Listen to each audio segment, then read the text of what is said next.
ఇవిడే వచ్చిందిరా ఇది రాజా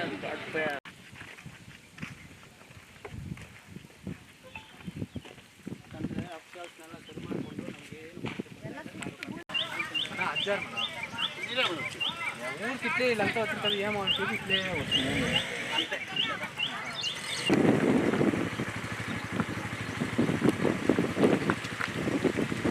ಇಲ್ಲಿ ಗೋಳಾಡುತ್ತಿರುವ ಈ ರೈತರು, ನ್ಯಾಯಕ್ಕಾಗಿ ಆಗ್ರಹಿಸುತ್ತಿರುವ ಈ ದಲಿತರು, ಇವರೆಲ್ಲರ ನೋವಿಗೆ ಕಾರಣವಾಗಿದ್ದು ಒಬ್ಬ ನಿವೃತ್ತ ಸರ್ಕಾರಿ ಅಧಿಕಾರಿ. ಚಿಕ್ಕಬಳ್ಳಾಪುರ ತಾಲೂಕಿನ ನೂಗತನಹಳ್ಳಿ ಗ್ರಾಮದ ಬಳಿ ಈಗ ಭೂ ವಿವಾದದ ಕಿಚ್ಚು ಹತ್ತಿಕೊಂಡಿದೆ. ಗ್ರಾಮದ ಸರ್ವೆ ನಂಬರ್ 51, 52, 54 ಸೇರಿದಂತೆ ವಿವಿಧ ಸರ್ವೆ ನಂಬರ್ನ ಸುಮಾರು 60ಕ್ಕೂ ಹೆಚ್ಚು ಎಕರೆ ಜಮೀನನ್ನು ನಿವೃತ್ತ ಕಂದಾಯ ಅಧಿಕಾರಿ ರಾಜರತ್ನಂ ಎಂಬುವರು ಅಕ್ರಮವಾಗಿ ಕಬಳಿಸಿದ್ದಾರೆ ಎಂಬ ಗಂಭೀರ ಆರೋಪ ಕೇಳಿಬಂದಿದೆ. ಅಂಬೇಡ್ಕರ್ ಸೇನಾ ಸಮಿತಿಯ ರಾಜ್ಯಾಧ್ಯಕ್ಷ ಸಂದೇಶ್ ಅವರ ಬಳಿ ನೂರಾರು ಸಂತ್ರಸ್ತರು ತಮ್ಮ ನೋವು ತೋಡಿಕೊಂಡಿದ್ದಾರೆ.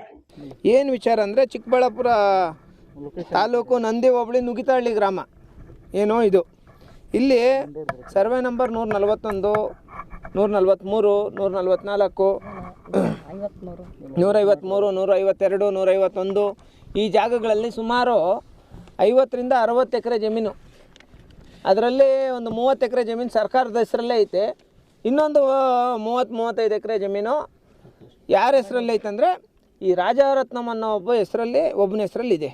ಈ ರಾಜರತ್ನಂ ಅನ್ನೋ ವ್ಯಕ್ತಿಯ ಹಿನ್ನೆಲೆ ಏನಂದರೆ, ಸರ್ಕಾರಿ ಅಧಿಕಾರಿಯಾಗಿ ಕೆಲಸ ಮಾಡ್ತಾನೆ, BA ಆಗ್ತಾನೆ, RI ಆಗ್ತಾನೆ, ಡೆಪ್ಯೂಟಿ ತಹಸೀಲ್ದಾರ್ ಆಗಿ ರಿಟೈರ್ಡ್ ಆಗ್ತಾನೆ ಆ ವ್ಯಕ್ತಿ ಏನು ಮಾಡ್ತಾನೆ, ಅವ್ರ ಮನೆಯಲ್ಲಿರುವಂಥ ಪ್ರತಿಯೊಬ್ಬರ ಹೆಸರಲ್ಲಿನೂ ಈ ಸರ್ವೆ ನಂಬರ್ಗಳಲ್ಲಿ ಜಾಗ ಮಂಜೂರು ಮಾಡಿಸೋನೆ. ಇದೇ ಜಾಗದಲ್ಲಿ ನಾವು ಮಾಧ್ಯಮ ಮಿತ್ರರು ಕೂಡ ನಮ್ಮ ಜೊತೆ ಬಂದಿದ್ರಿ.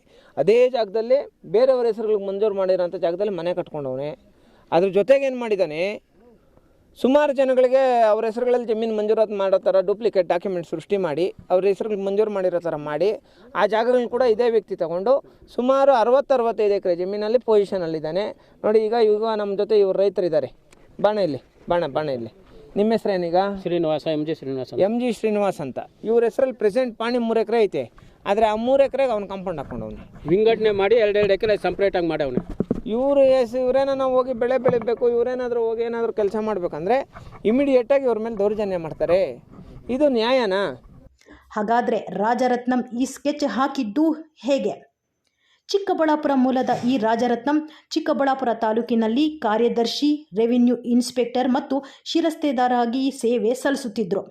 ಈ ವೇಳೆ ತನ್ನ ಅಧಿಕಾರವನ್ನು ದುರುಪಯೋಗಪಡಿಸಿಕೊಂಡು ಪತ್ನಿ, ಸಹೋದರರು ಹಾಗೂ ಕುಟುಂಬಸ್ಥರ ಹೆಸರಿಗೆ 10 ಎಕರೆ ಜಮೀನು ದರಖಾಸ್ತು ಮೂಲಕ ಮಂಜೂರು ಮಾಡಿಕೊಂಡಿದ್ದಾರೆ.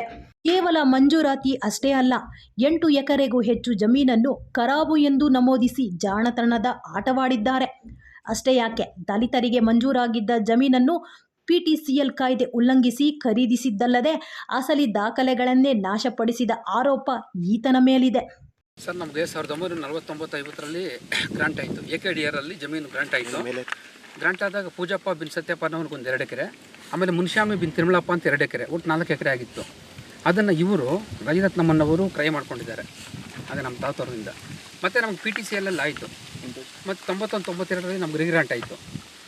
ರೀಗ್ರಾಂಟ್ ಆದಾಗ ನಮಗೆ ತಹಶೀಲ್ದಾರ್ ಇರ್ಬೋದು, ರೆವಿನ್ಯೂ ಡಿಪಾರ್ಟ್ಮೆಂಟ್ ಅವರು ಪೊಸಿಷನ್ ಬಿಡಿಸ್ಕೊಟ್ಟಾದಮೇಲೆ ಮತ್ತೆ ಇವ್ರು ಏನು ಮಾಡಿದ್ರು, ನಾವು ಈ ಥರ DC ಹೋಗಿದ್ದೀವಿ ಅಂತ ಹೇಳ್ಬಿಟ್ಟು ನಮ್ಮನ್ನು ಇದು ಮಾಡ್ತಾರೆ, ಜಮೀನಲ್ಲಿದ್ದೀವಿ ನಾವು. ಇತ್ತ ತನ್ನ ವಿರುದ್ಧ ಕೇಳಿಬರುತ್ತಿರುವ ಆರೋಪಗಳಿಗೆ ರಾಜರತ್ನಂ ಮಾತ್ರ ಜಗ್ಗುತ್ತಿಲ್ಲ. ಉಲ್ಟಾ ಸರ್ಕಾರಕ್ಕೆ ಸವಾಲು ಎಸೆಯುತ್ತಿದ್ದಾರೆ. ನಾನು ನ್ಯಾಯಯುತವಾಗಿ ಜಮೀನು ಪಡೆದಿದ್ದೇನೆ, ದಮ್ಮಿದ್ದರೆ ತನಿಖೆ ನಡೆಸಿ ಸರ್ಕಾರ ವಶಕ್ಕೆ ಪಡೆಯಲಿ ಎಂದು ಅಬ್ಬರಿಸುತ್ತಿದ್ದಾರೆ. ಈ ಹಿಂದೆ ಕಂದಾಯ ಇಲಾಖೆ ಅಧಿಕಾರಿಗಳು ಶಿಸ್ತು ಕ್ರಮಕ್ಕೆ ಶಿಫಾರಸು ಮಾಡಿದ್ದರೂ ರಾಜರತ್ನಂ ಮೇಲೆ ಈವರೆಗೂ ಕ್ರಮ ಜರುಗಿಲ್ಲ ಎಂದರೆ ಈತನ ಪ್ರಭಾವ ಎಷ್ಟಿರಬಹುದು ಎಂದು ಸಾರ್ವಜನಿಕರ ಪ್ರಶ್ನೆಯಾಗಿದೆ. ನಾವಿಲ್ಲೇನೋ ಅಕಸ್ಮಾತ್ ಬಂದ್ವಿ, ಯಾವುದೋ ಜಮೀನು ತೊಗೊಂಡ್ವಿ, ಅಲ್ಲೇ ಡೆವಲಪ್ ಮಾಡ್ಕೊಂಡು ಇಲ್ಲೇ ಇದ್ವಿ. ಹೌದು. ತಾವೇನಾಗಿದ್ರಿ ಸರ್? ನಾನು ರೆವಿನ್ಯೂ ಇನ್ಸ್ಪೆಕ್ಟ್ರು, ಡೆಪ್ಟಿ ತಹಸೀಲ್ದಾರ್ ಎಲ್ಲ ಆಗಿದೆ. ಈ ಏರಿಯಾ ಅಲ್ಲ, ನಾನೆಲ್ಲ ಹೊರಗಡೆ ಬೇರೆ ಕಡೆ ಇದ್ದೀನಿ. ಇಲ್ಲಿ ಜಮೀನು ತಗೊಂಡು ಇಲ್ಲ, ಇಲ್ಲಿ ನಾನು ಯಾವುದೇ ಹುದ್ದೆನಲ್ಲಿ ಇಲ್ಲ. ಅಲ್ಲ, ಈ ಏರಿಯಾನಲ್ಲಿ ಇಲ್ಲಿ ಜಮೀನು ತಗೊಂಡು ಎಷ್ಟು ವರ್ಷ ಆಯ್ತು ನೀವು? 50 ವರ್ಷ, 1970 ಸ್ಟಾರ್ಟಿಂಗ್. ಈಗ ಸ್ಥಳೀಯರು ಏನು ಹೇಳ್ತಾರೆ, ಗ್ರಾಂಟ್ ಮಾಡ್ಕೊಂಡಿದ್ದಾರೆ, ಕುಟುಂಬ ಟೋಟಲ್ ಎಲ್ಲರಿಗೂ ಗ್ರಾಂಟ್ ಮಾಡ್ಕೊಂಡಿದ್ದಾರೆ, ದರಖಾಸ್ತಲ್ಲಿ ಮಾಡ್ಕೊಂಡಿದ್ದಾರೆ ಅಂತ. ಸರ್ಕಾರಿ ಕೇಳಿ ಕಿತ್ತಾಕ್ಲಿ, ಬೇರೆಯವ್ರಿಗೆ ಕೊಡಲಿ, ಬೇಡ ಅಂತೀವ ನಾವು. ಸರ್ಕಾರಕ್ಕೆ ಗೊತ್ತಿದೆಯಲ್ಲ, ಅಧಿಕಾರ ಸರ್ಕಾರ ನಿಮಿಷ ಇರು. ದುರುಪಯೋಗ ಪಡಿಸ್ಕೊಂಡಿದ್ದು ಸರ್ಕಾರ ಕಿತ್ಕೊಳ್ತಾರೆ ಬಿಡ್ತಾರೇನೋ ಎಲ್ರಿಗೂ ಒಂದೇ ಅಲ್ಲ ಕಾನೂನು. ಇಲ್ಲಿ ಎಷ್ಟು ಎಕರೆ ಇದೆ ಸರ್ ನಿಮ್ದಲ್ಲಿ? ಇದೇ ಒಂದು 30 ಎಕರೆ ಇರ್ತದೆ. ಅಲ್ಲ ಸರ್ಕಾರಿ ಅಧಿಕಾರಿಯಾಗಿ ಇಷ್ಟೊಂದು ಎಕರೆ ಸಂಪಾದನೆ ಮಾಡಿದ?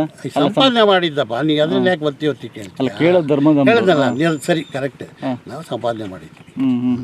ಬಟ್ ಪ್ರಾಣಿಗಳೆಲ್ಲ ದರ್ಖಾಸ್ತು ತಗೊಳ್ಳಿ ಬಿಡಿ, ಸರ್ಕಾರಕ್ಕೆ ಹೇಳಿ, ತಹಸೀಲ್ದಾರ್ಗೆ SDCಗೆ ಹೇಳಿ ತಗೊಂಡ್ದಾಕ್ಲಿ, ಬೇಡ ಅಂತೀವ ನಾವು. ಇದೊಂದು ಅವು ಸುಮಾರು ವರ್ಷ ಸಾರಿ ಅಳತೆ ಮಾಡಿದ್ದಾರೆ, ಬೇಕಾದ ಸರಿ ಎಲ್ಲ ಎನ್ಕ್ವೈರಿಗಳು ಮಾಡಿದ್ದಾರೆ. ಲೋಕಾಯುಕ್ತ ಎಲ್ಲ ಮೊನ್ನೆ ಎನ್ಕ್ವೈರಿ ಆಯಿತು. ಒಟ್ಟಿನಲ್ಲಿ ಬಡವರ ದಲಿತರ ಪರ ಜಮೀನುಗಳಿಗೆ ಕಾವಲಿರಬೇಕಾಗಿದ್ದ ಅಧಿಕಾರಿಯೇ ಈಗ ಕಬಳಿಕೆಯ ಆರೋಪ ಹೊತ್ತು ನಿಂತಿದ್ದಾರೆ. ಸಾಚಾತನದ ಬಗ್ಗೆ ಸವಾಲು ಹಾಕುತ್ತಿರುವ ರಾಜರತ್ನಂ ಹಗರಣದ ಬಗ್ಗೆ ಈ ಚಿಕ್ಕಬಳ್ಳಾಪುರ ಜಿಲ್ಲಾಡಳಿತ ಮೌನ ಮುರಿಯಬೇಕಿದೆ. ಸಂತ್ರಸ್ತ ರೈತರಿಗೆ ನ್ಯಾಯ ಸಿಗುತ್ತಾ ಎಂಬುದನ್ನು ಕಾದು ನೋಡಬೇಕಿದೆ.